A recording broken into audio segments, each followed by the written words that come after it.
Hey guys, what's up? It's Zach from Racing Sim Tools, and today I am super excited because I get to show you the new version of RST, which is coming out later today. I didn't think the changelog would do it justice. We kind of need to do a video to show you guys all the new features and just everything that's changed. So that's what this video is going to be. It's just going to be kind of walking through the tool, show you guys some of the things that I really like with it. One of the things you're going to notice right off the bat are the graphs. The old graphing library, it used your CPU to render the graphs, and it wasn't really being supported anymore. So I know a lot of you had crashes when you would zoom in too far, or maybe you would pan. So we got rid of that library, and we kind of ponied up. We spent a lot of money to get a professional grade graphing library. So this graphing library, it uses your GPU to render all of the data points. So the performance is much greater than the last graphing library we were using. On average, the rendering performance is about 8 to 10 times faster. And you can see just how fast it is by when I click on these, these laps, how just quick, really snappy it is. Also, when I zoom in, you can see how quick the zoom is, which is just really awesome to be able to have this kind of performance with the GPU graph. So that's going to be the thing that you're going to notice right off the bat. That's also why it has taken us so long to get this update out. It was almost a complete rewrite of RST to incorporate these new graphs. So I hope you guys enjoy it. It's something that we've been putting a lot of work into, but I'm really excited to show it to you guys. The next thing that you're going to notice, and you might not see it right now, but when you load into RST for the first time, the navigation is completely different. I actually made a video to talk about the navigation, but essentially we've broken it out into X functions, Y-axis functions, and X and Y functions. So when you zoom, you're only zooming on one axis based on what your keybinds you have selected, but it makes for a really quick way to navigate around the data. A lot of times we only want to zoom in on the x-axis or move the x-axis, but you still sometimes want to be able to move the y-axis up and down. So we have the options, and we have a lot more navigation options than we did in the last RST, but check out the video that I'll be posting at the same time as this video on those navigation features. The next thing is we did add quite a few new graphs. So I'll kind of go over those right now. One of those new graphs is stability. So what stability is, it's kind of like the neutral steer channel. NSE, a lot of you guys know what the NSE is essentially telling you if you're oversteering or understeering. But it can kind of not give you the most reliable result sometimes. The formula that it's based on is technically only true when you're in the linear elastic region of the tire. So when you're, at really extreme angles of slip, it kind of breaks down. So what this graph is kind of an alternate one that we use in the motorsport world. And what it is I call it yaw stability, but essentially it is measuring the required yaw rate that the car needs theoretically to go around a corner versus what the yaw rate of the car is as it goes around the corner as a measured value. Because when you compare the two, if your yaw rate is exactly what the car's measured yaw rate is, it means you're very neutral. If the yaw rate of the car or the value on this graph goes very positive, it means the car is rotating more than it needs to for that corner, which is a good indication of oversteer. So again, this is kind of to be used in conjunction, with driver input if you're, sensing oversteer or understeer. But it is a nice graph to go off of. I like to use this one more than neutral steer channel, but you still have neutral steer channel if you do prefer that. But it's a really good graph. And you can see here, this is Neil's data. So he's an ESRO, champion. So he doesn't have a lot of places for me to show you, but you can see right here, there's a little bit where he got a little bit of oversteer. He was able to control it with throttle. But yeah, this is a really good graph to look at. I also include speed and brake down here, and then the travel.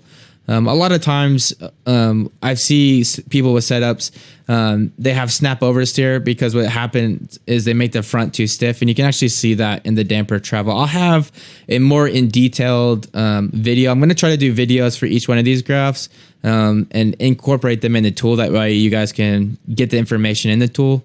But yeah, we'll do a deeper dive later down the road. So be on the lookout for that video. I just want to kind of show you guys in this video. The next one is in suspension. And it's not necessarily a new graph, but it is something that we've changed. So this is the traction circle, and the old RST, they were just red dots. And that's really good. And it was okay for these graphs that we have it already graphed by speed. But for the traction circle, at higher speeds, you're obviously going to pull more lateral G's or more longitudinal G's. So it's not really telling you the whole picture. So what we've done is we've color coordinated the data points by speed. So if you look at it's really obvious on these graphs, the purple is kind of the low speed, and then it goes up to red. But when you're looking at the top-down view, you can really see where we're getting a lot of those distributions. So you can see a lot of the time when we're at high speeds, we're not really cornering, we're just purely accelerating right there. So there's a high concentration of points there. But we did color coordinate those, so that's what the colors mean. It's just the speed, which is really quite nice when you're comparing like low speed corners to high speed corners and how many G's the car can do. You can see most of the tires in ACC, they're right around 2 G's, which Nils is a pro, so he's maximizing the full capability of those tires. The next one that we've added, which is not necessarily new, but we've made a change to, is the pitch and roll gradients. The pitch gradient's the same, but the roll gradients we've broken out. So before we just had one roll gradient, and what we were doing is we were just taking the average of the front and the rear. We decided to go ahead and break it out because you kind of want to know what that relationship between the front and the rear roll gradients are. So you can see here we have the front and the rear. And again, I'll have a video detailing you how you can use this to help you set up the car. But right now it's just an overview. The next one that we added is modal analysis. So you can use travel to measure things like pitch, roll, and heave motion. The one that's maybe a lot of people don't know is warp. So when you hit a curb, especially in ACC, because there's chassis flex, you're going to have warp. So this is a really good way to measure how much the chassis is warping essentially on you, which is just a really nice channel to understand if you need to go stiffer or softer with a setup. So that's going to be it with the suspension tab. We didn't add anything to gearing. It's pretty much just the same graphs that we had before. Aero, this is a new one that we added. So if you're in ACC, we've actually added a calculated ride height. And it's a little bit more complex than some of the Motex worksheets that you see out there. A lot of the guys out there right now, they're just using travel. And the tire is a thing that can deform, right? It's kind of like a bouncy ball. Under loads, it deforms, and it depends on the air pressure in the tire.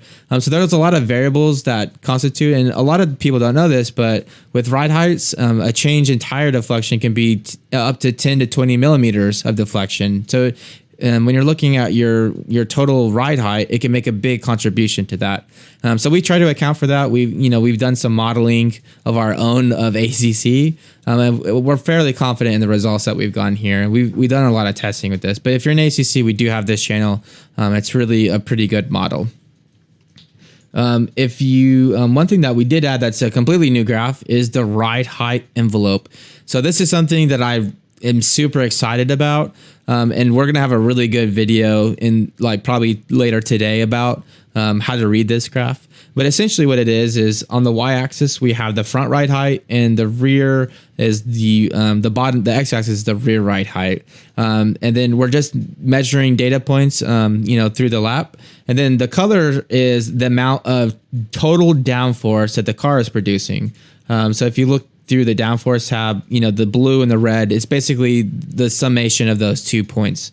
And what's really cool is you can actually see there's a relationship between ride height, rake, and the total amount of downforce. So this is actually a really good graph to help you visualize where the optimal region for the car to produce the more downforce. And you can also use it to understand if, the car is changing in rake or ride height quite a bit.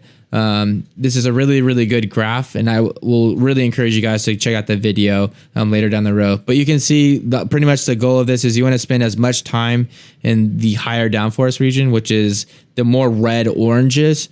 The blues and purples are less downforce, and you can actually see in some of these sections, like right here, where the rate gets really high. You actually have a steep drop off in downforce, which is really cool. And it really this is ACC data, so it kind of speaks to the aero model of ACC, which is pretty cool. But again, this is a new chart that we have. And again, you can zoom on it, do all the navigation that you can do in any other chart. Temps, we didn't add anything new yet. There are plans for some new graphs, but right now we don't have anything.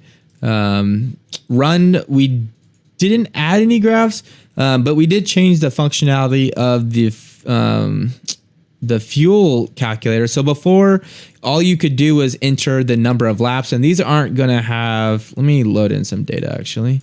These aren't going to have any fuel rate because Nils was in hot lap mode and there's no fuel consumption in there. Let's see. Oh, that's a hot lap mode too. Let me download. I think this is a hot stint, so this should have some fuel burn in it. Okay, there we go.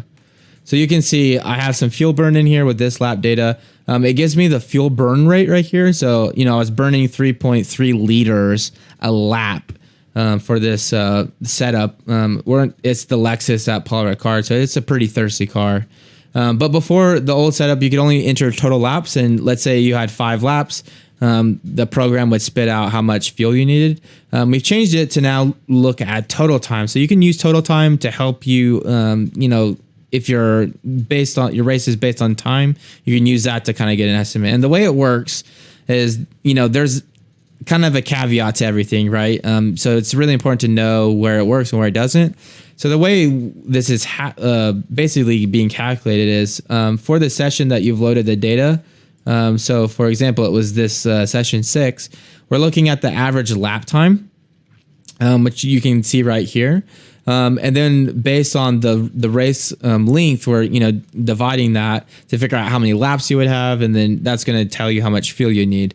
So let's say I had a 65-minute race. I could just come in here and say 1 and then 5, and it's going to tell me I need basically 112 liters of fuel. One thing to note is that is somewhat conservative based on your average, but we don't have any safety factor built into that. So I would recommend always filling up a little bit more than this number suggesting. Typically you'll be okay, but it's always better to have like a 10%, 20% safety factor.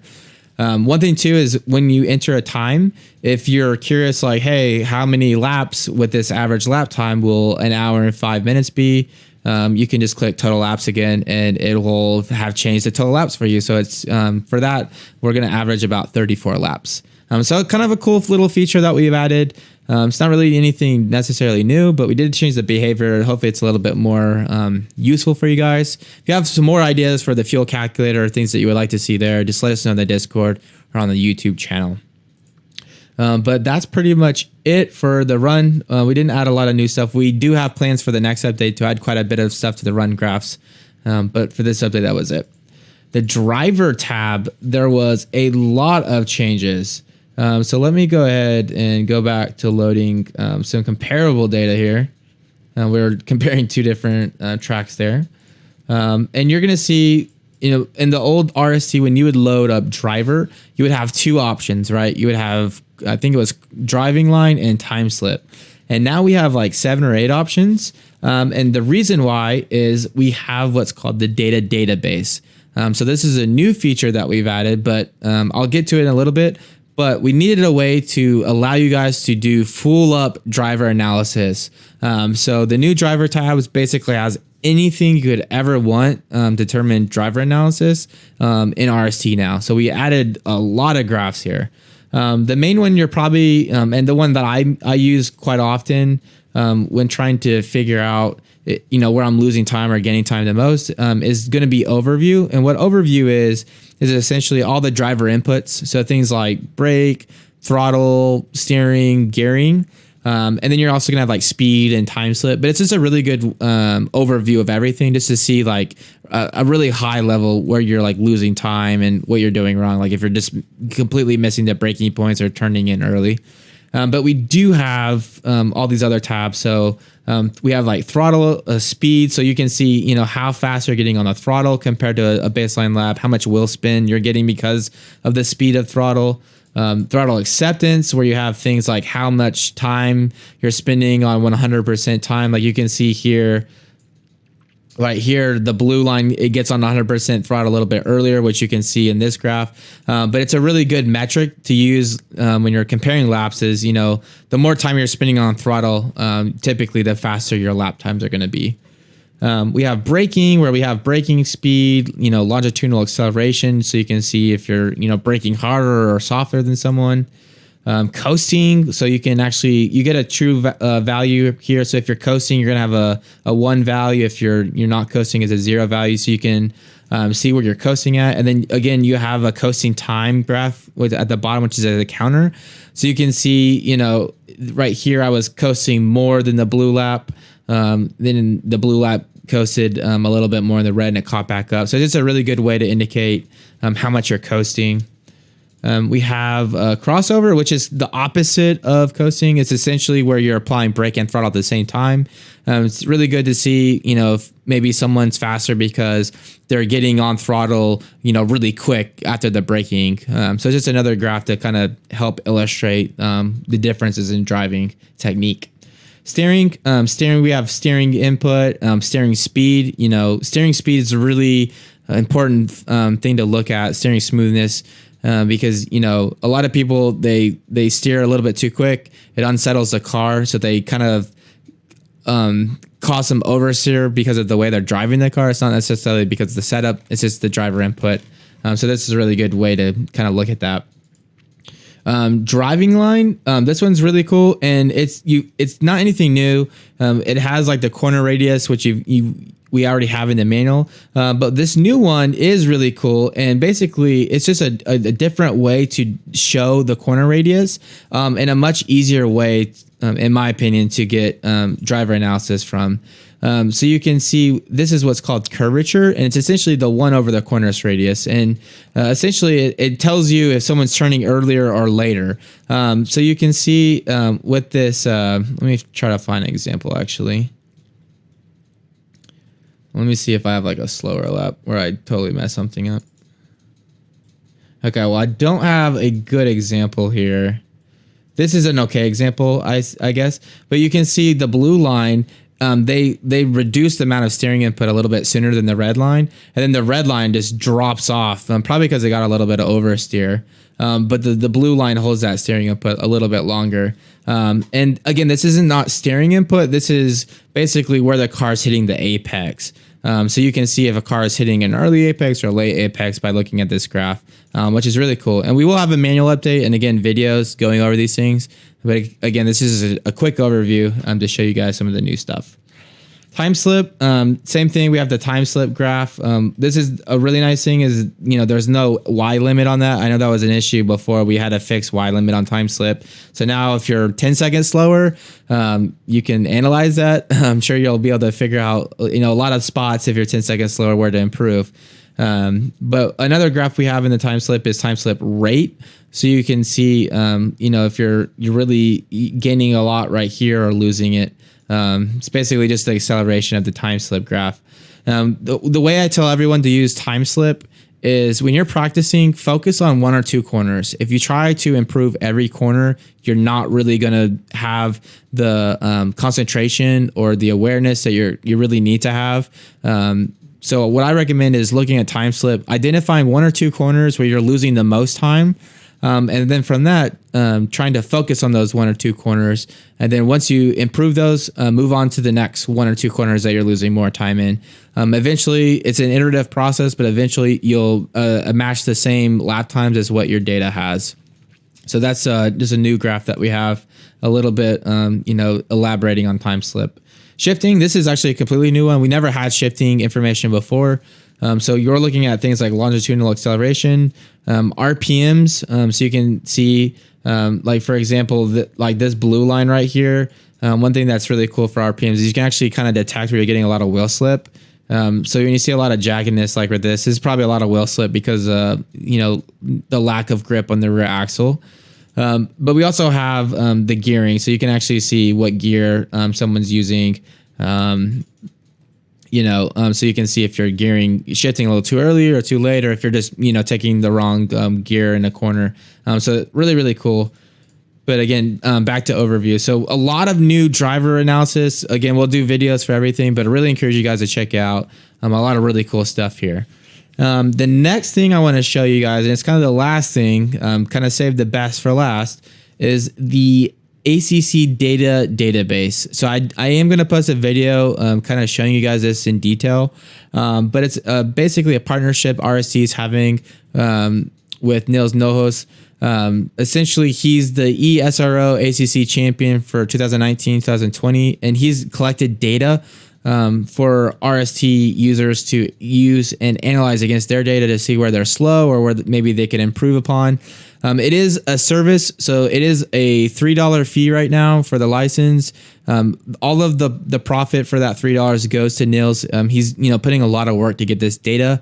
He does have plans once the database becomes more populated to up it to $5. So it's really good value to get in right now for $3. You're gonna really be able to use this and benefit.